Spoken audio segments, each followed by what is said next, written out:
Beetlejuice, Beetlejuice, Beetlejuice.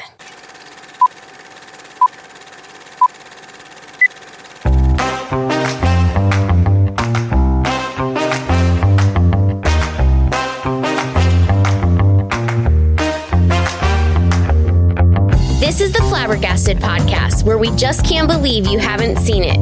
Every episode, we discuss a movie that one of us has seen and the other hasn't. Follow us on Instagram @FlabberPod and subscribe in your podcast app of choice. I'm your host, Jessica. Let's get to it.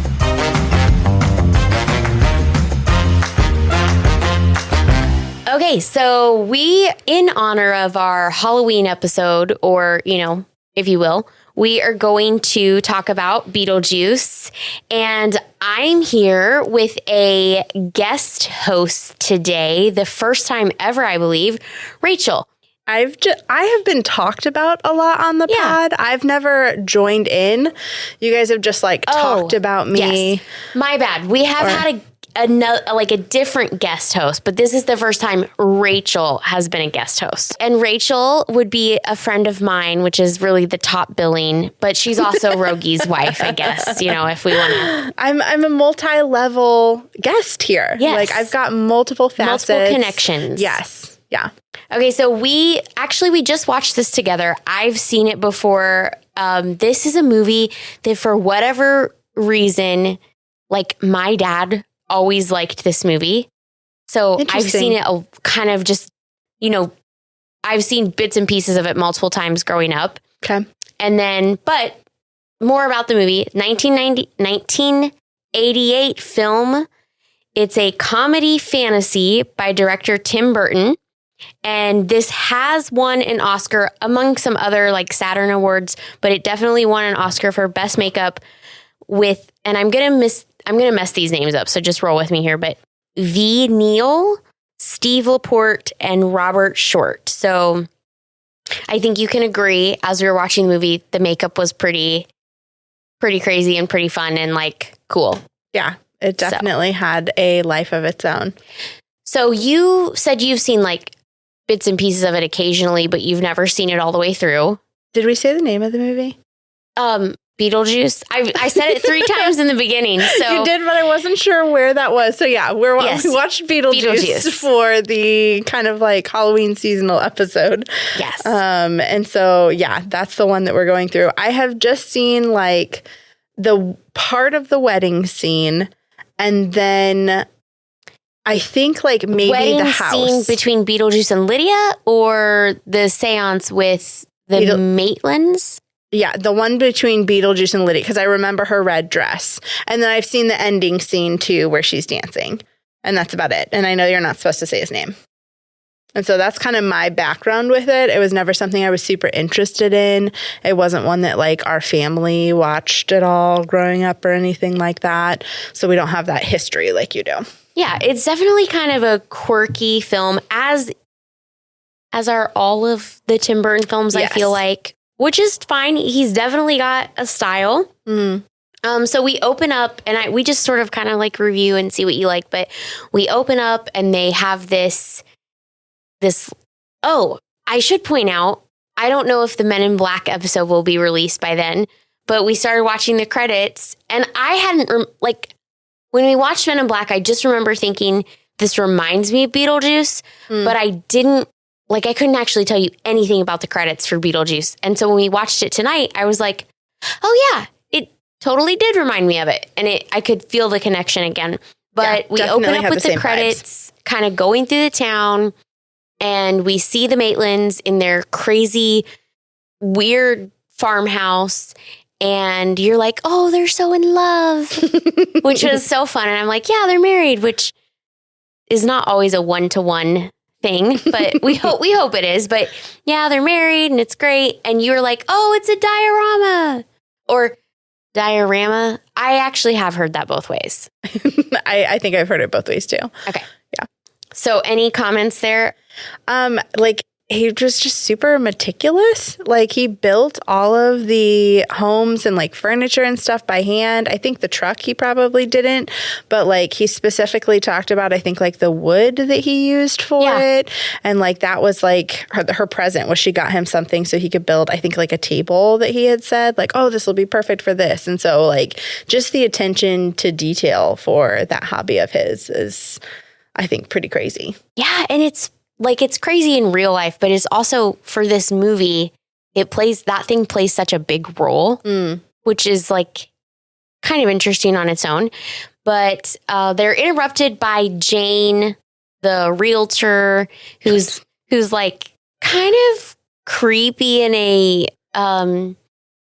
no privacy or boundaries type of way. Yes. I think we're supposed to gather that she's maybe a cousin. Like, I think they refer to each other as family at some point, but she says, and you commented on this, like, somebody wants to buy it for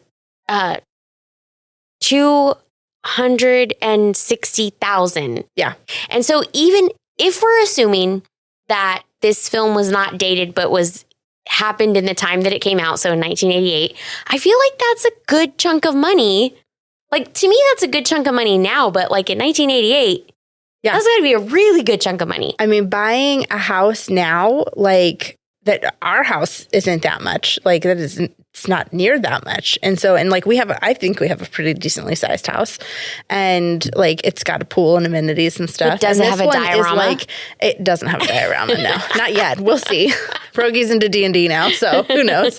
But like they're on a hill and it's property, but like, and it is a big house. Like, I mean, it's huge, but for that day and age, and then to be like that much, that's like, oh yeah, this guy's willing to pay this much money for a house. It's just like, what crazy. the heck? They saw one picture of this house. Like, I would be needing much more details about it. Yeah, this is pre-internet, so it's not like you can just go on and flip through 45 pictures. Yes. Yeah, so I thought that was interesting. And then I thought it was really crappy that she makes the comment, well, I mean, I'm going to paraphrase the comment, but this house deserves to have a family. Yeah. I'm like, whoa. Like, a little imposing, aren't you? Yeah. But whatever. So they get in the car, they drive to the hardware store, which we did wonder for a minute, like, does he own the hardware store? Yes, it's confirmed later on. Totally, they own it, which makes sense. But that was a scene I really didn't. It was a whole thing. Like, he's like, oh, you want to come with me to the store? And it's like, oh, well, we're on vacation. And so, like, he wasn't supposed to be at the store, I guess. But then he just drove down, picked up whatever he needed. I don't even remember what he was going for. Picked it up, left some things on the counter still, and then left. And I think the whole point of that whole scene was just to get to the car crash, which... But I don't know why, like, we didn't necessarily need to see him go into the store, really. Yeah. I wonder if there's something we're missing, but I don't think so. But anyways, I did make a note that Gina Davis, who is, what was her name? I'm terrible with Barbara, okay. That's it. She was driving the car, which I thought was kind of fun. Like, instead of the man driving. Yeah, you don't see it very often. And she's driving the car and it's so cute. Anyways, they're driving back from the hardware store. They get in a crash. Which I think it was interesting because the dog was in the road when they headed into town. Yeah. And then as they were heading back to their house, it was in the road. And that's what caused the accident. Like, this dog is just constantly in the road. Yeah. Like, whose dog is this? Why don't they have it leashed? Dog. Like, what's going on? Is it just the town dog? It didn't look unkempt. Like, someone had been caring for it. However, it's just all up in the middle of the road, causing accidents. Killing people right and left. Yes. So they get in the accident, and then we see, like, sort of a time jump because we see the clock. We know that Jane got there at 6:45 in the morning because there was a whole big thing about it. And then we see the clock again, and it says 6. And they come in and there's a fire started and they're like, what's going on here? And there's like some stuff there. We don't really need to get super into it, but I did love that when they pick up the textbook, the manual of, for the recently deceased, it sort of did look like a really old school textbook. Yeah. Which is kind of fun, I think. And then if you have thoughts, you jump in with your thoughts. I mean, my whole thought, like, once they realized that they were dead and then they have a manual, I'm just like, oh, they're going to sit down and read it. Like that's going to be something they do so they can figure out like what's going on and like how this works because they don't have any knowledge of it. Yeah. And they kind of do, but they don't. Yeah. Like he reads like a couple paragraphs here and there. And I'm just kind of like, okay, like maybe he'll get around to it later, I guess. But yeah. You're like, you're in a new situation. Obviously, you need to read the manual before you go doing things. Yeah. That's a Rachel trait. Because they were hanging around for like 2 months. I think we found out later that like they were just. Well, it had been 2 months since they'd died, but they don't really have a sense of time, right? So do they know that 2 months has passed? Like we find out in conversation that 2 months has passed, but I don't know that they inherently know. I feel like they feel like it's been a bit. Like I feel like they're just kind of listlessly like wandering around. I don't think that's the right word, but like they're just, you know, not really knowing what to do with themselves. Yeah. So I'm like, if you don't know what to do with yourself, maybe read your book. Or it'll maybe tell you what to do. The book should be written in a little better way. Okay. I don't disagree with you. Yeah. I don't disagree with you. However, this is all the knowledge they have. Yeah, I agree. I agree with that. They check out the book, but then the Dietzes move in. Fun thing about the Dietzes, Mr. Dietz, Charles, is from Ferris Bueller's Day Off. Yep. Classic principal. As soon as he walked in, I was like, oh my gosh, he needs to have crazy eyes. Like, that's how I recognize this man is with his crazy Ferris Bueller eyes. And Delia, I don't know how I lost her name is. They say it like 500 times, is Catherine O'Hara, who I just love. She's wonderful. She's so much fun. I like her a lot. She's in several of Tim Burton other films of his, but also known for Schitt's Creek, like nowadays known for Schitt's Creek. But she was also Mrs. McAllister, Kevin McAllister's mom on Home Alone. But she's just so, like, she's so funny. And I wonder, you know, if she's really like that funny in person. I just love it.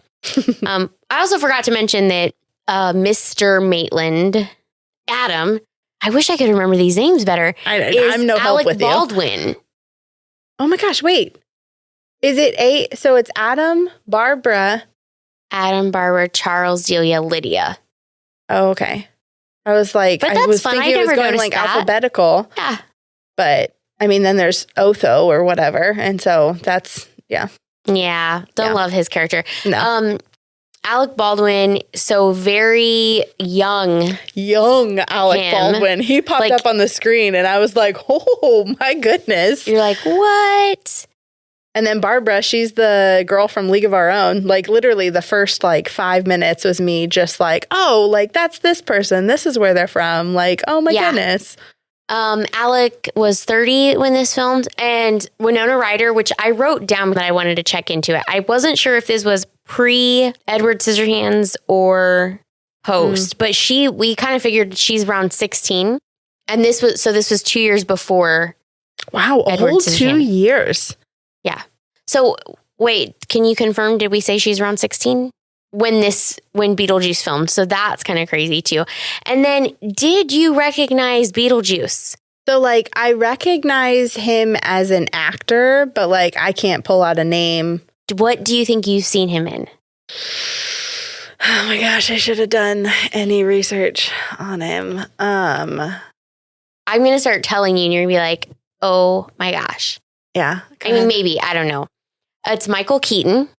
Okay, so I recognize the name. He played Batman, like in the old Tim Burton 1989 Batman, yeah, the one before I was born. Most recently, he was in Spider-Man maybe not most recently, but more recently, he was in Spider-Man as Vulture. Yes. He was in Herbie Fully Loaded. Yeah, he's in a lot of because he's in like a TV show, right? Probably. Yes.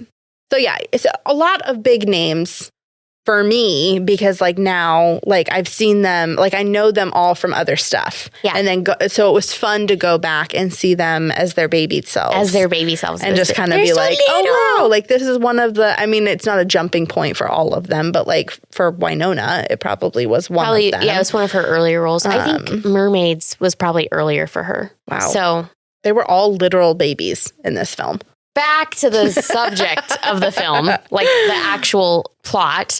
They go to the little waiting room in the afterlife, maybe on the other side, maybe is what we're calling it, to get help, which is where you see a lot of the fun makeup effects. Yeah. Like, just, I guess what I really like about it is if you're really paying attention, there's a lot of cleverness in the way the makeup is done. Like the one guy who's like, how do I look? And they're like, yeah, you look fine. He's like, well, I've been feeling a little flat.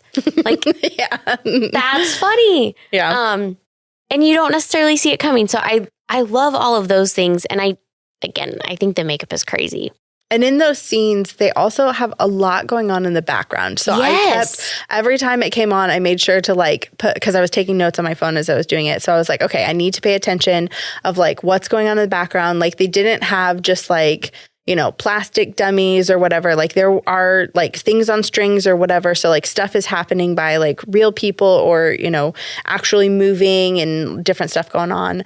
And I'm really curious about like all of the different like creatures and stuff that we saw. Like this isn't just the human afterlife. Like this is a bunch of other things. And so I'm like, where did they come from? Like what is this, like, you know, which universe or multiverse are we in? Like you could get so many more stories just from that place. Yes. Yeah. And I think it's really visually stimulating. Like you want to keep watching it. Like you're like, what's going on here?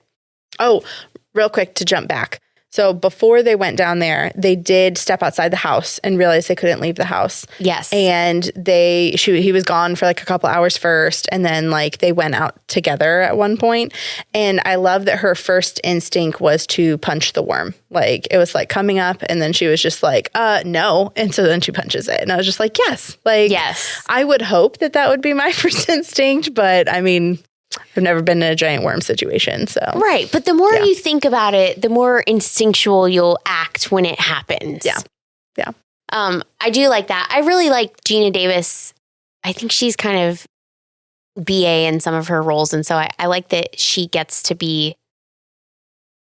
in the movies that I've seen her in, she gets to be like tough. Yeah. In certain instances, which I like. Something else that I noticed as I was watching this is they touch each other a lot. They're standing close and her hands on his chest or his arms around her or they're physically close a lot, which I find, or like pulling each other along. Like, which I actually think is really sweet.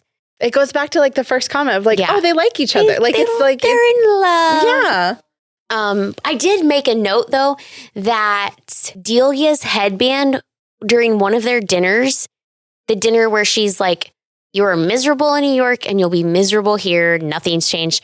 She is wearing a glove, like a leather glove as a headband. And I just remember thinking like, that's clever. Now, who knows? It's probably not actually a glove, but it's designed to look like a glove, which is super fun. The fashion choices in this show, they're fun. I'm not a big fan of Otho. Also, I wrote down a note, like, was there anything that he quote, didn't do at one time? He's like, I trained as a chemist or something like that. And then he's like, when they were picking out colors. Yeah. I'm like, dude. He's just a little much for me. I'm a little over you. Yeah. Yes. I noticed that he wasn't in the end of the film either. Well, because he disappeared after the, oh, you mean like at the dancing part? Yeah. Well, I don't know what happened to him after the one part. I don't either, but I just noticed that he's not a part of the happy family that we end up with at the end. Yeah. One of the things I'm very curious about is the town. Like, it's fairly small. There doesn't seem to be a lot going on. However, when the family moves in, like, they order out Cantonese. Oh, yes. So, like, where did this come from? Yeah. Like, how big is this town?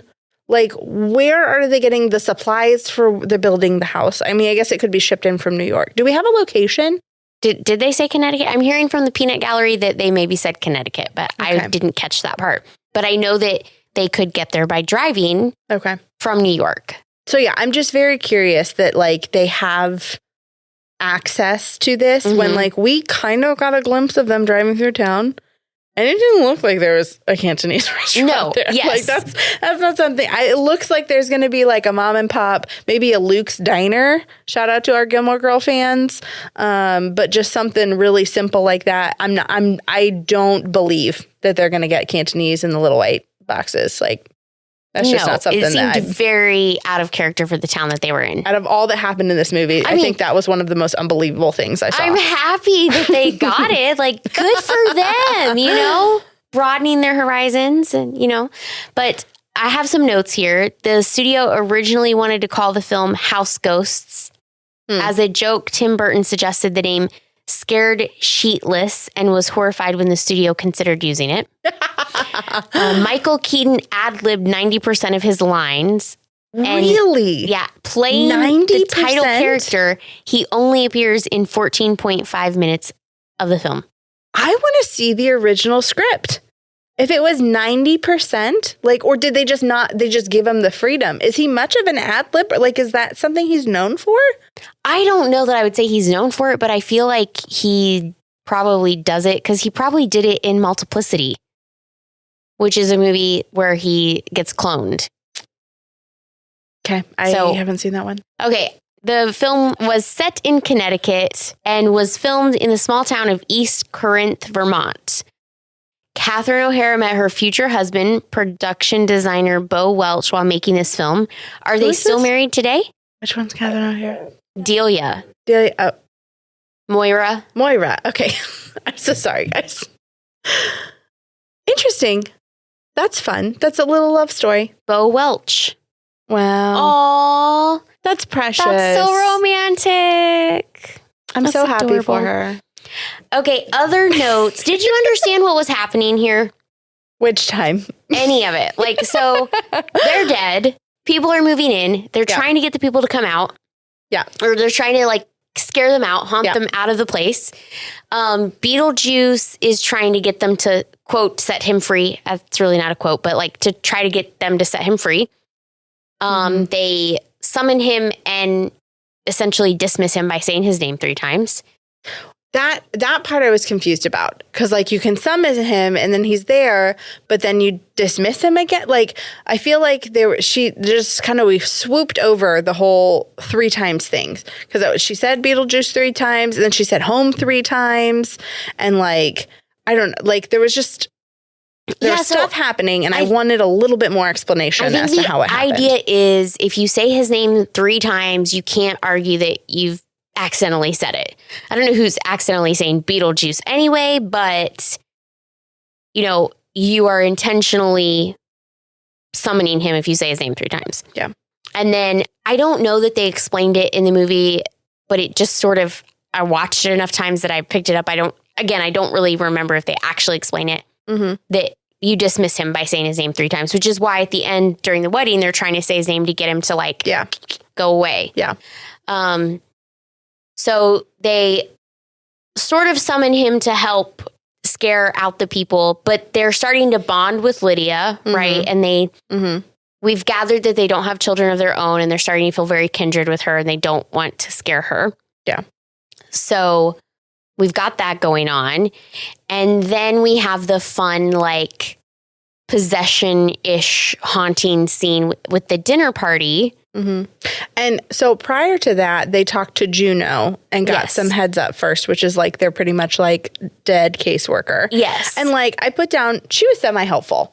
Like this was not a, you know, just go in here and then they abandon you again. Like she did give some tips, which I appreciated. But prior to how I have that note of Juno, just literally Juno dash semi-helpful. Yeah. I have 2 more. Why haven't they read the manual?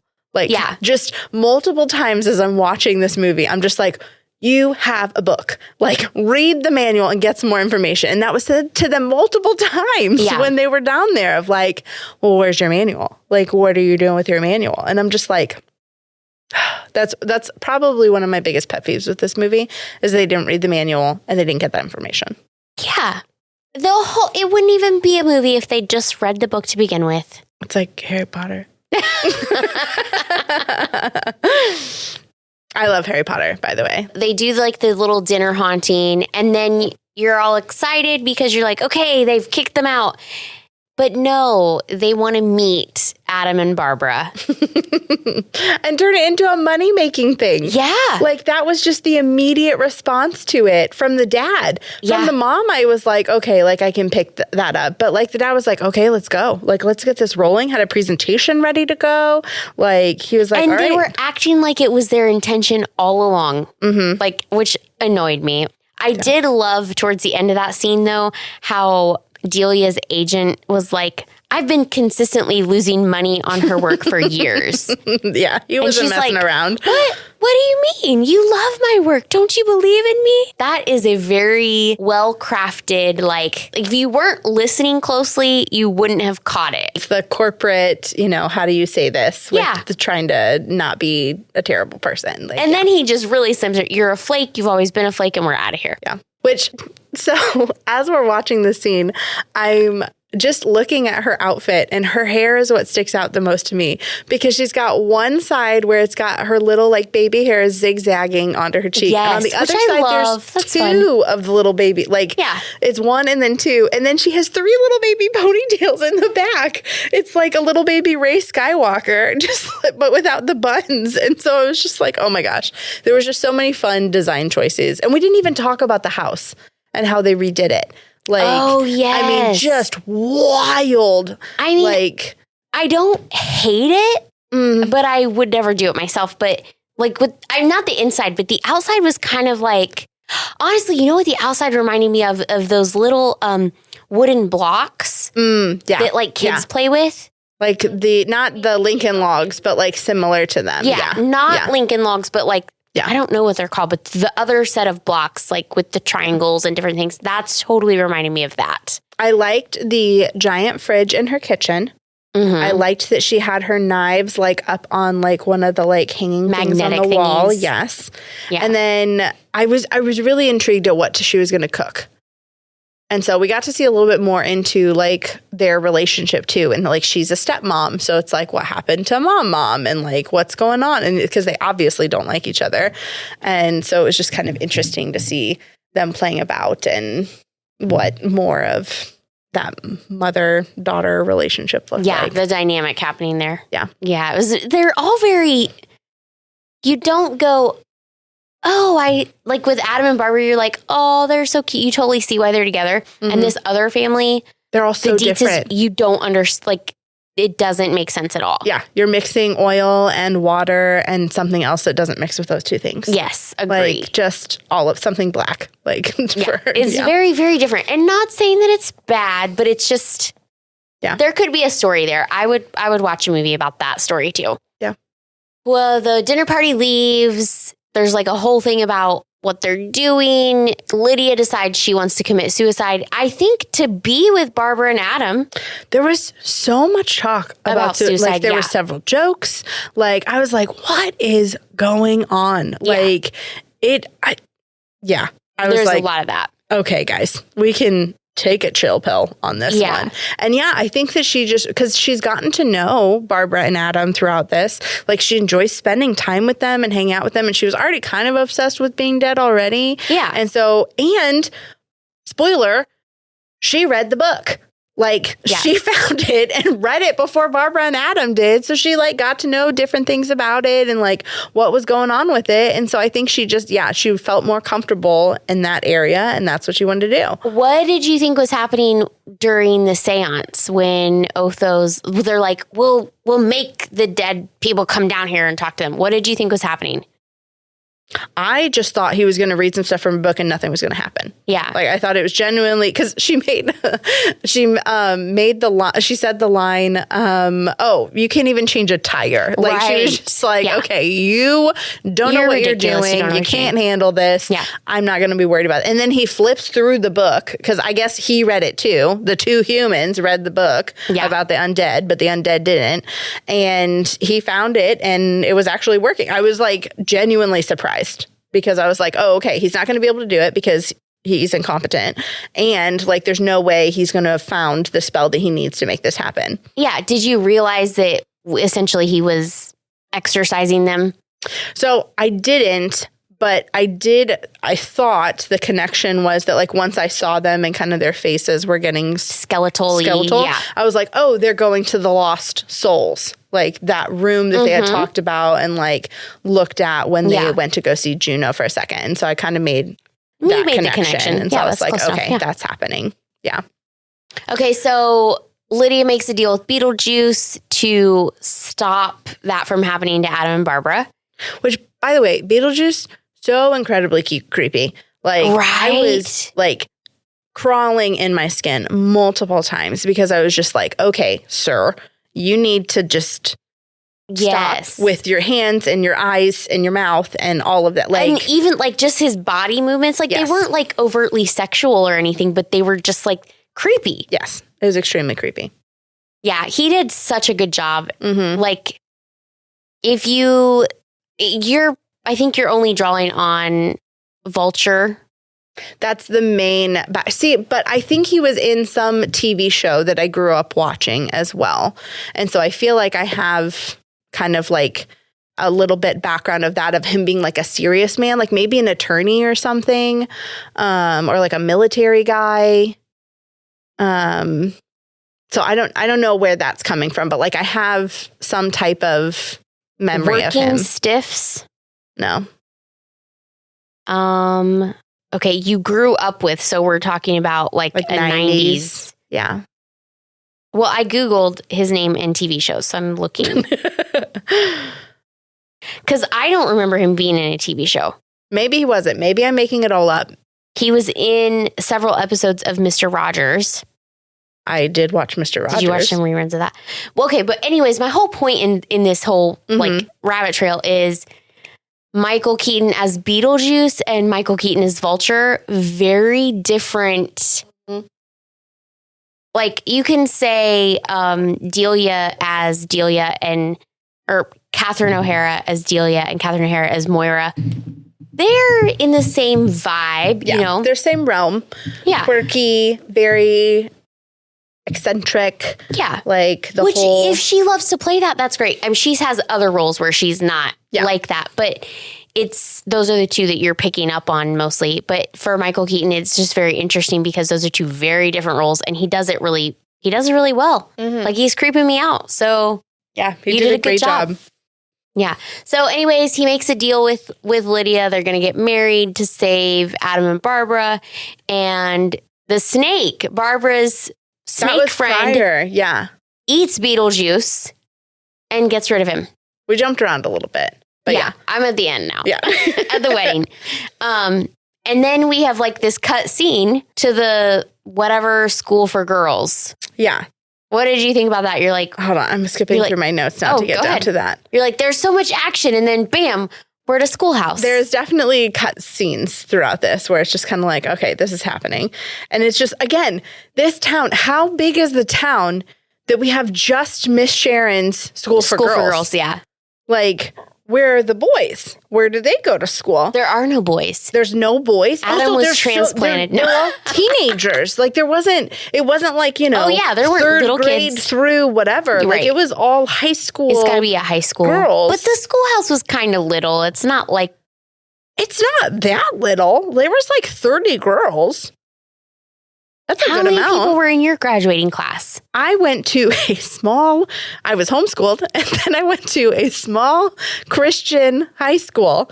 So I was in a graduating class of 47. Okay, so you're like, that's averagey? No, that's low. My best friend, not the one that was homeschooled, the other best friend, she was in a graduating class of like 500. Yeah. So like in my head, a normal graduating class is 200. Okay, I'm with you. And that was Miss Shannon's school was 30 girls. Right. So it's like... assuming also 30 girls in 9th through 12th. Yes. Because they're all teenagery. Yeah. So I'm saying that's not that big. There could be another school in the town. I don't know. I feel like the proportions... It's like Hogwarts with how many, students they have and like different, the numbers are all over the place.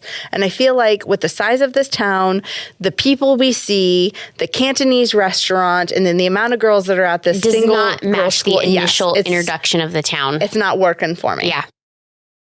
But it's fine. It's a made up town. It's a made up story. Like, I don't have to have all of the details completely correct. But yeah, I wasn't thrilled with that. So were you like, what's happening here? Why are we looking at a school? Yeah.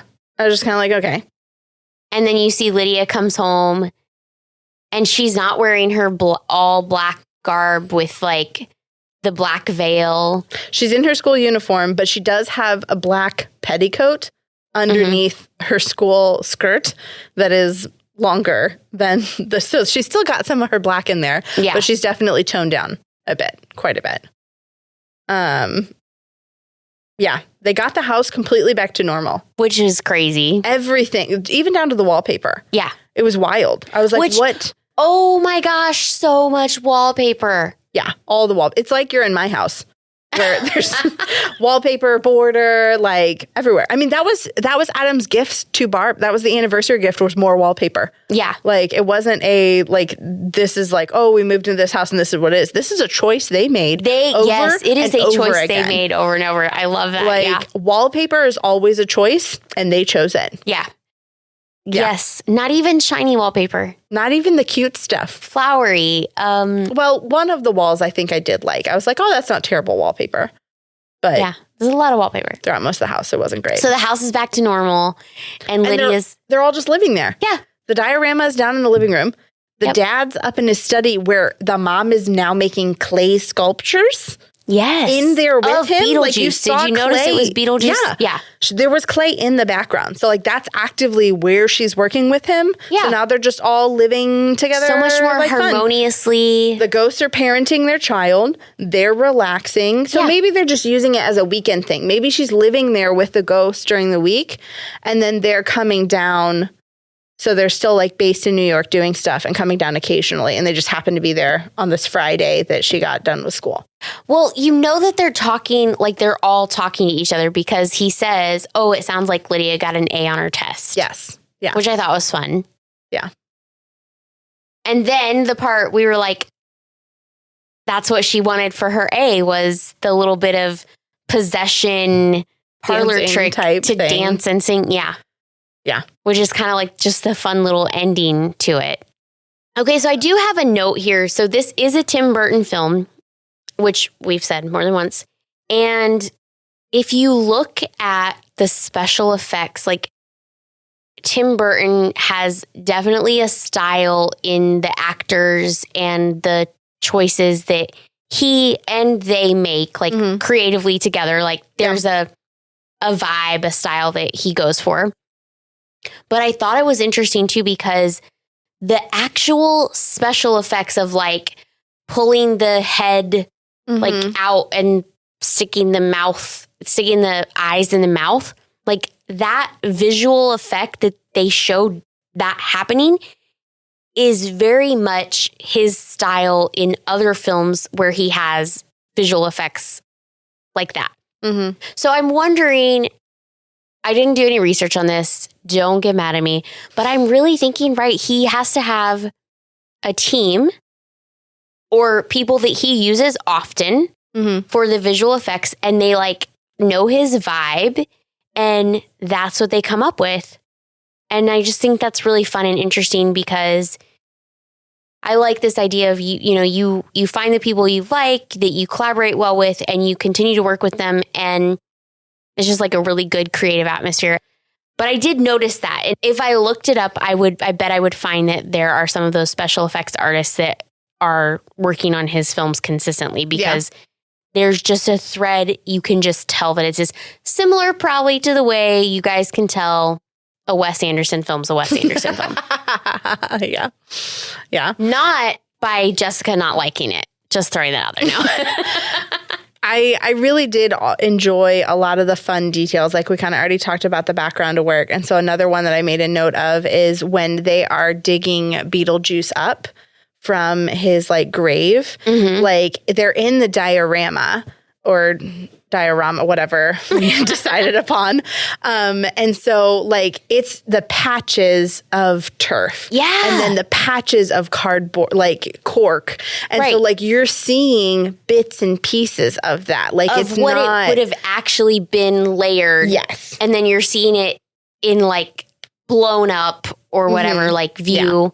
And so I really liked that detail. That it's just, it's not they're flinging dirt because they didn't have dirt in that. Like Right. he built this specifically for that. And so I thought that was a really fun detail. I don't know why, but that was something that I really enjoyed. I think it's because somebody thought of it, right? Mm-hmm. Somebody took the time to think of that, and that is like a detail. And even if you don't enjoy the movie, and this is why I always come back to this, like even if you didn't love the movie, there's got to be some part of you that can appreciate that somebody else took the time and the effort and like the whatever to make that detailed in that way. The artistic style and like just the attention to detail that they put into a lot of things. And I thought even they did a if great it's job not my style, I can appreciate that they obviously were very passionate about it to be that thorough in the first place. So I can appreciate that. Yeah. I really thought that I was getting annoyed with Adam halfway through because he was just like wanting to do like the quick, like, oh, let's just try this. Let's just do this. And I'm just like, chill your jets, dude. Like read the book, take a breather. Like I can't handle you right now. And so I really appreciated that Barbara was like trying to tone him down and was just like, okay, come on. Like, let's think this through. Like, let's, not do it right away. But yeah. But I do love when she was like, I don't want to do this. I like Lydia. And he's like he was supportive to that. So yeah, they're just so cute. Another funny line that I liked from it was when the dad was Moira's husband, Charles, when he was getting annoyed at Otho for something. He was just like, so annoying. What are you going to do? Viciously rearrange their environment? And I just thought that was so funny because that's all he does is like they just completely, topsy-turvy and move around furniture and whatever. And so I really appreciated that was his way of interpreting what Otho does. It's just viciously rearranging the environment. So I think there's a lot of dialogue bits that are clever. And I love that in movies. I love it in movies. And you find it in really good comedies. Like there's some cleverness about it. Yeah. Or those are the comedies I tend to gravitate towards anyways. Yeah. Another fun scene I liked was that when they were changing their faces, like you'd already talked about before for like that final scare scene, the Adam poked out his eyeballs and put them on his fingers. Yes. And then he was trying to see her face, so he put his fingers up against his glasses so that way he could see them. And so I just really appreciated, again, like that little detail of like he can't see, so he needs to be able to see through his glasses. So he just got two of them off his fingers and was taking a peek at her. And so I thought that was fun. I did call that she was going to ride the snake in at the end. And so I was pretty proud of myself for that one because I do feel like when I watch these movies with Rogie as he's like preparing for the podcast, I like to like kind of try to point out like some of those tiny details and things. I know you guys have talked about it a little bit, like Super 8, like I called a few things and he was just like, was not paying attention to that at all. And I was just like, yeah, thank you. And so like when they were down after they had met like Juno for the first time, like, and they walked in through door number 6, I was like, oh, they're back at their house because I saw her artwork in the background. Yes. And then like they popped in and I was just like, and yes, like, okay, we're home. I'm like tracking on like where we are. And so, that was just kind of a fun little thing as well. So yeah. So final question, moment of truth. Would you watch it again? So I'm going to have to pull a Jessica and say absolutely not. You liked it, but once was enough, or you appreciated it, but once was enough. I can appreciate it. This is not something I think I would like to spend my time doing again. I think it was really fun to see all of the like actors that I know and have seen in other things in their younger selves. And again, I really appreciate some of the details here, but it's not for me. It's just not something where it's like, yes, like not your classic movie you're going to watch every Halloween. Yeah, no. It's not going to be it. Yeah. I'm not going to watch it every Halloween either. But if it's on, I might watch it for a few minutes. But it's not one of those movies that I consistently watch either. But yeah, it's definitely fun. It is sort of classic to me. Mm-hmm. Like, because you've got the memory, like growing up and like doing it with your dad. I know all of I know a majority of those actors. Yeah. You know, and like you said, it is fun to see them, but it's just, I don't know, all the details and fun little things. And I'm sure watching it a couple times, you're going to catch new things in the background that you didn't before. Yeah. So I think that could make it worth it, but I don't watch it all the time either. So it would honestly, so I'm not saying I actively want to watch it again, but if I were to watch it again, I would want to do it not with my dogs. Oh, I know. Because we had to pause this movie. I think we probably a dozen times because George swam today. And so he has to go to the bathroom a lot after he swims. And so there was quite a bit of back and forth. And so that was part of it where we just didn't have a good flow of watching it from start to finish. So that might be an interesting experience, just like watching it all the way through. But Jeremy just said it's only a 90-minute movie, and it probably took us like 2 hours plus to watch it. I would say about 2 hours, because we literally, when we started, we're like, okay, let's just pick a movie so that way we can go ahead and like record this and get going. Yeah. And so we did that, and then it's like, oh my gosh, like 2 hours late. I think it was over, because I think we started it right about 7:30, and then we didn't finish it until like 9:36. Yeah. And so it was just, I think it was a good movie to have to pause, though. Like, we didn't miss a ton. And there was enough going on that we, it would have been great if we didn't, but it wasn't like a super dramatic pull you completely out of the moment kind of thing. So it wasn't bad. Yeah. It worked for this one. It worked. All right. Well, if you celebrate Halloween, happy Halloween. If you don't, and you just want a fun kind of creepy comedy fantasy, Beetlejuice is a good candidate. It's an okay candidate. Thanks for joining us. Bye. Bye.